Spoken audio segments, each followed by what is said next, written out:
And welcome to आपका अपना YouTube channel सर्वोत्तम कॉम्पिटिटिव एकेडमी में आपका स्वागत है। अगर वीडियो अच्छा लग रहा होगा तो आप प्लीज़ से प्लीज़ आप अपना यूट्यूब चैनल सर्वोत्तम कॉम्पिटिटिव के ज़रूर से ज़रूर सब्सक्राइब कीजिएगा। और यूट्यूब पर आप सर्च कर सकते हैं, अगर आपको PDF मिल रहा है तो आप यूट्यूब पर सर्च कर सकते हैं सर्वोत्तम competitive academy with Sukesh Kumar. कर दिखाओ ऐसा कि दुनिया करना चाहे आपके जैसा।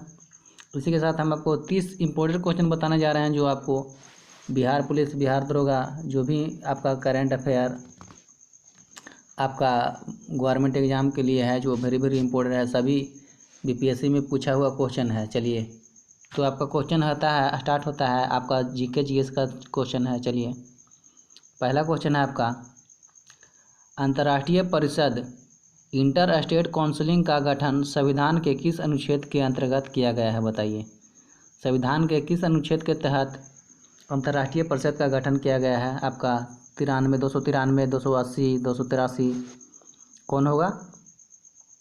तो ये होगा आपका 263। संविधान के अनुसार 263 के अनुसार आपका इंटर स्टेट काउंसिलिंग का गठन किया गया है।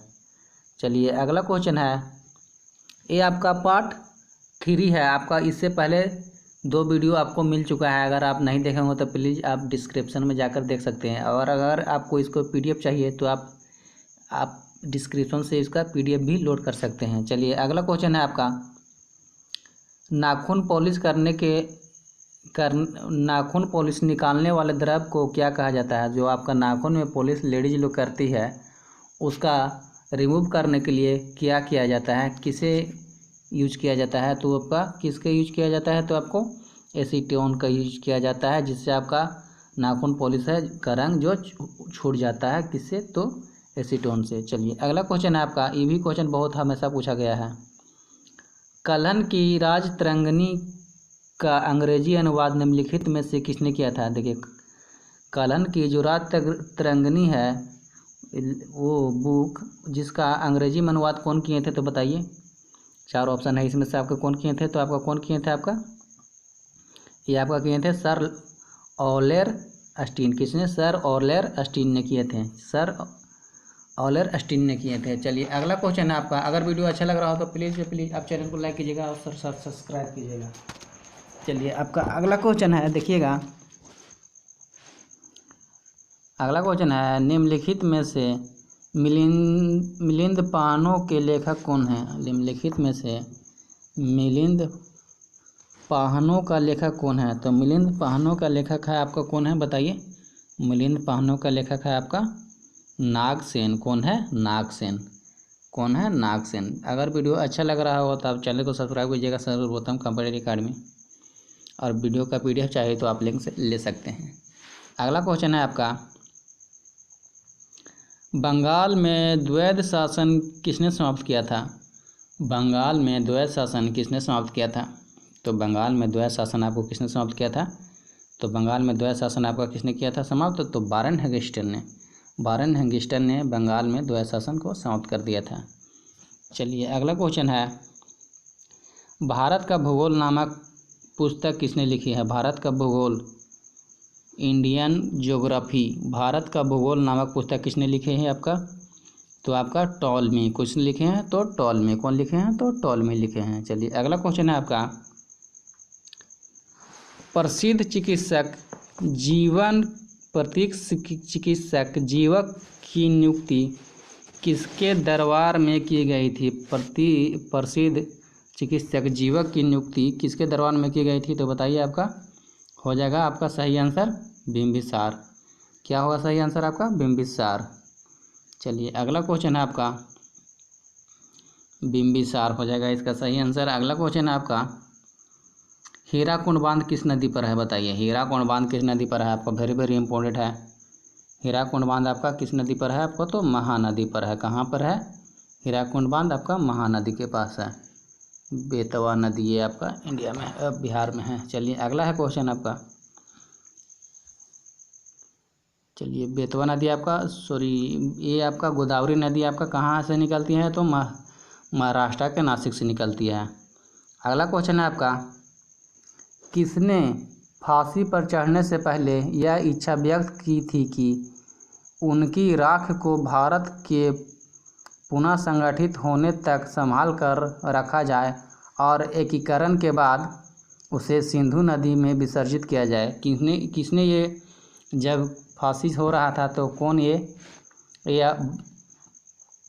इच्छा व्यक्त किए थे, तो बताइए ये आपका कौन किए थे? तो आपका नाथूराम गोड्से किए थे ये इच्छा व्यक्त।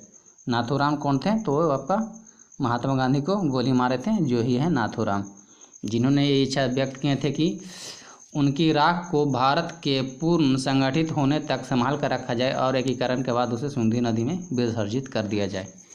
चलिए अगला क्वेश्चन है आपका, दक्षिण भारत का ज्ञान सरस्वती मंदिर कहाँ अवस्थित है?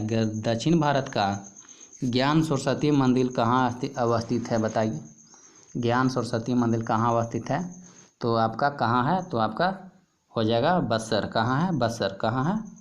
दक्षिण भारत का ज्ञान सरस्वती मंदिर आपका बक्सर में अवस्थित है। चलिए अगला क्वेश्चन है, असम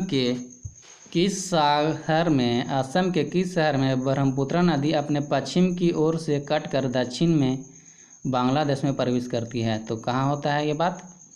देखिए ये बात है असम के किस शहर में ब्रह्मपुत्र नदी है जो पश्चिम की ओर से कटकर दक्षिण में बांग्लादेश में आपका प्रवेश करती है? तो आपका कौन सा शहर है? धुबरी। कहाँ है?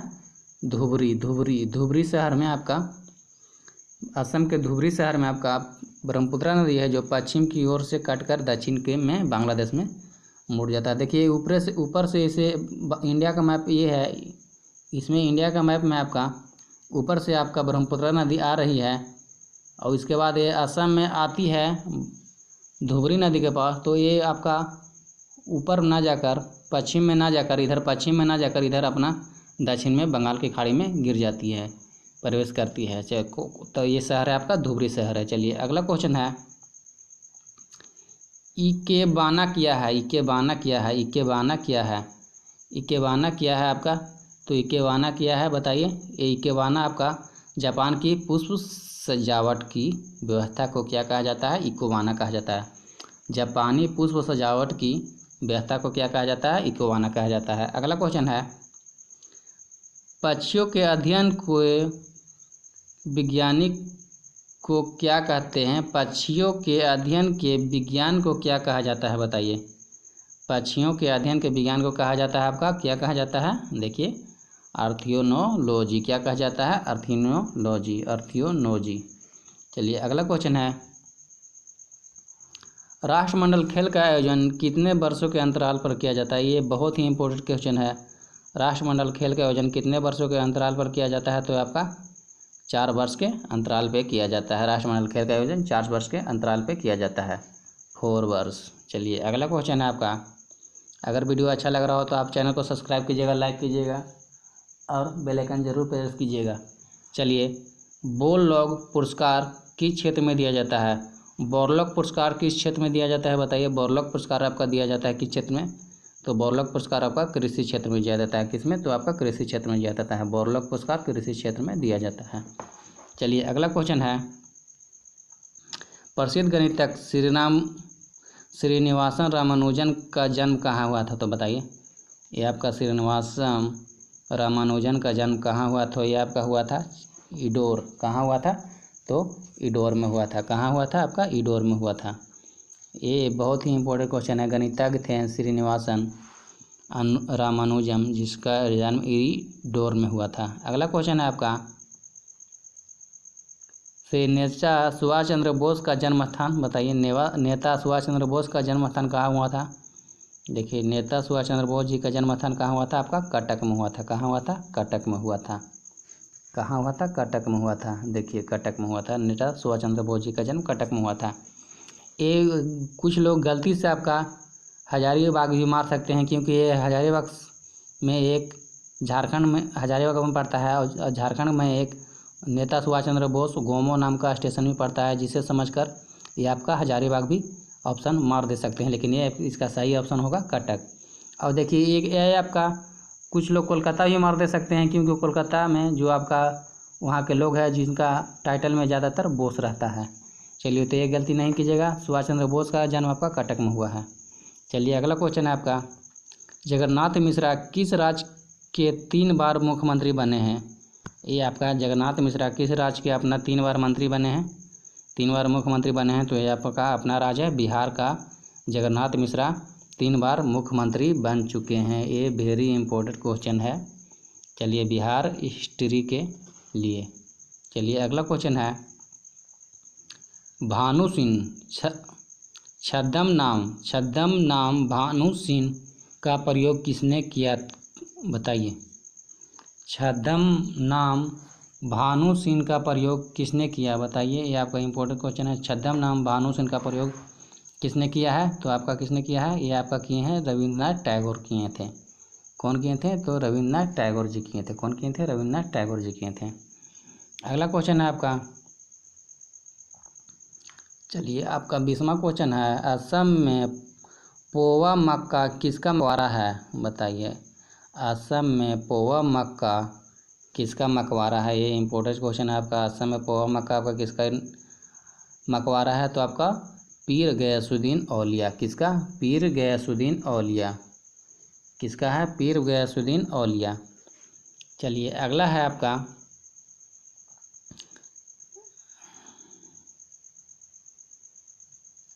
ऑल इंडिया रेडियो का नाम बदलकर आकाशवाणी किस वर्ष किया गया? ऑल इंडिया रेडियो का नाम बदलकर आकाशवाणी किस वर्ष किया गया? ऑल इंडिया रेडियो का नाम बदलकर आकाशवाणी किस वर्ष किया गया? तो ये आपका किया गया है, कब किया गया है? 1997 में किया गया था। ऑल इंडिया रेडियो का नाम बदलकर आकाशवाणी किया गया था।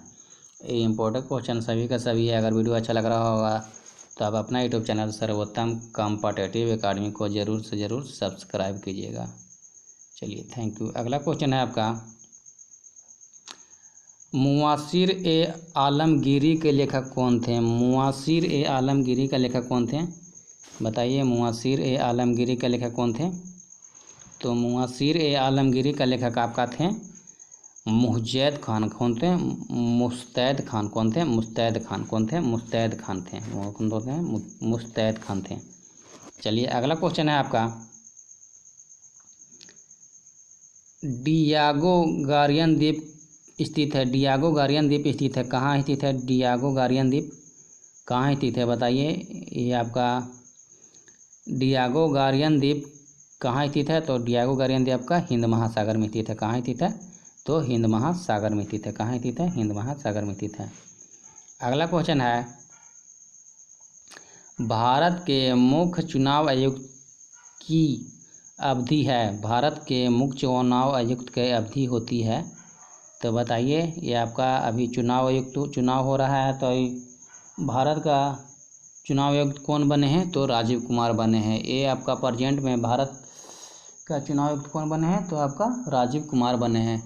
अगर आप वीडियो आगे पीछे देख रहे हैं, ये जब का वीडियो डाला हुआ है, तो आप प्लीज़ मैनेज कीजिएगा। चलिए, भारत का मुख्य चुनाव आयुक्त की अवधि क्या होती है? तो ये आपका भारत के मुख्य चुनाव आयुक्त की अवधि होती है आपका 6 वर्ष या 65 वर्ष की आयु जो भी पहले हो। देखिए, क्या होता है? 6 वर्ष या तो आपका 65 वर्ष की आयु जो भी पहले हो। चलिए, अगला क्वेश्चन है आपका, भारतीय संविधान के किस अनुच्छेद के अधीन शिक्षा का अधिकार मौलिक अधिकार बन गया है? बताइए। कौन सा संविधान संशोधन के अधीन, भारतीय संविधान संशोधन किस संशोधन के अधीन शिक्षा का अधिकार मौलिक अधिकार बन गया है? तो आपका 86 क्या हो जाएगा? 86 66वां संविधान संशोधन के अनुसार आपका शिक्षा का अधिकार एक मौलिक अधिकार बन गया है। चलिए, अगला क्वेश्चन है, इंसुलिन हार्मोन क्या है? तो इंसुलिन हार्मोन क्या है आपका? इंसुलिन हार्मोन आपका पेप्टाइड हार्मोन है। क्या है? इंसुलिन हार्मोन क्या है आपका? पेप्टाइड है। क्या है? पेप्टाइड है। इंसुलिन हार्मोन क्या है? पेप्टाइड है। चलिए, अगर वीडियो अच्छा लग रहा होगा तो प्लीज़ चैनल को सब्सक्राइब कीजिएगा और वीडियो देखने के लिए थैंक्स। चलिए, अगला क्वेश्चन है, लंबे समय तक कठोर शरीर कार्य के बाद लंबे समय तक कठोर शरीर कार्य के बाद पेशियों में थकावट की अनुभूति किस कारण होती है? बताइए। अगर वीडियो अच्छा लग रहा हो तो लाइक कीजिएगा, सब्सक्राइब कीजिएगा। क्या होगा? थकावट की अनुभूति। देखिए, लंबे समय तक कठोर शरीर कार्य के बाद मांसपेशियों में थकावट की अनुभूति किस कारण से होती है? तो आपका हो जाएगा लैक्टिक अम्ल के इकट्ठा के कारण होता है। किस होता है? तो लैक्टिक अम्ल के इकट्ठा के कारण होता है, थकावट की अनुभूति होता है। चलिए, आपका अगला क्वेश्चन है इम्पोर्टेड, बहुत ही इम्पोर्टेंट क्वेश्चन है। जो भी है आपका जीके के क्वेश्चन वो इम्पोर्टेंट है, सभी है आपका बीपीएससी में पूछा हुआ क्वेश्चन। अगर वीडियो अच्छा लग रहा होगा तो प्लीज़ से प्लीज़ चैनल को सब्सक्राइब कीजिएगा। अगला क्वेश्चन है कौन सा फसल वह कौन सा केवल एक सांप है जो घोंसला बनाता है? देखिए, कौन सा सांप घोंसला बनाता है, बाकी सांप घोंसला नहीं बनाता है? तो आपका हो जाएगा सही आंसर किंग कोबरा है एक सांप, मात्र किंग कोबरा सांप है जो आपका घोंसला बनाता है। उसके बाद चैन वाइपर, अदरंती, सिल्की वाइपर, ये सब कोई घोंसला नहीं बनाता है। किंग कोबरा एक सांप है जो आपका घोंसला बनाता है। चलिए, अगला क्वेश्चन है सेकंड लास्ट क्वेश्चन है आपका, नीलम और रूबी किसकी प्रकृति किस्में है? बताइए, नीलम और रूबी, ये आप जान रहे होंगे, बहुत ही इंपॉर्टेंट क्वेश्चन है। नीलम और रूबी किसकी प्रकृति किस्में है? नीलम रूबी, आपका रूबी मतलब होता है डायमंड। चलो, तो नीलम रूबी किसकी प्रकृति किस्में है? तो आपका हो जाएगा अल्युमिनियम ऑक्साइड के लिए। किसका हो जाएगा? अल्युमिनियम ऑक्साइड का हो जाएगा। किसका हो जाएगा? अल्युमिनियम ऑक्साइड का हो जाएगा। अगला क्वेश्चन है आपका, कपड़े धोने वाली मशीन किस सिद्धांत पर कार्य करती है? देखिए, ये भी इम्पोर्टेंट क्वेश्चन है। कपड़े धोने वाली मशीन किसके सिद्धांत पर काम करती है? Washing machine. कपड़े धोने वाली मशीन वॉशिंग मशीन किस सिद्धांत पर काम करता है? तो ये आपका हो जाएगा, क्या हो जाएगा? अपकेंद्रीय बल। क्या हो जाएगा? अपकेंद्रीय बल। कपड़े धोने वाली मशीन क्या हो जाएगा आपका? अपकेंद्रीय बल। एक और होता है आपका, जो फैक्ट्री होता है दूध से दही बनाने वाला, मक्खन जमाने वाला, वो भी आपका होता है अपकेंद्रीय बल, सेंट्रीफ्यूगल फोर्स के अधीन काम करता है। तो कपड़े धोने का मशीन सेंट्रीफ्यूगल फोर्स अपकेंद्रीय बल होता है। चलिए, ये वीडियो आपको बहुत ही हेल्पफुल है। अगर वीडियो अच्छा लग रहा होगा तो प्लीज़ आप अपना यूट्यूब चैनल सर्वोत्तम कॉम्पिटिटिव एकेडमी को सब्सक्राइब कीजिए और बेल आइकन ज़रूर प्रेस कीजिए ताकि आपका अगला वीडियो मिल जा सके। चलिए, और वीडियो का अगर PDF चाहते हैं तो आप डिस्क्रिप्शन से प्राप्त कर सकते हैं। Thank you. जय हिंद, जय भारत।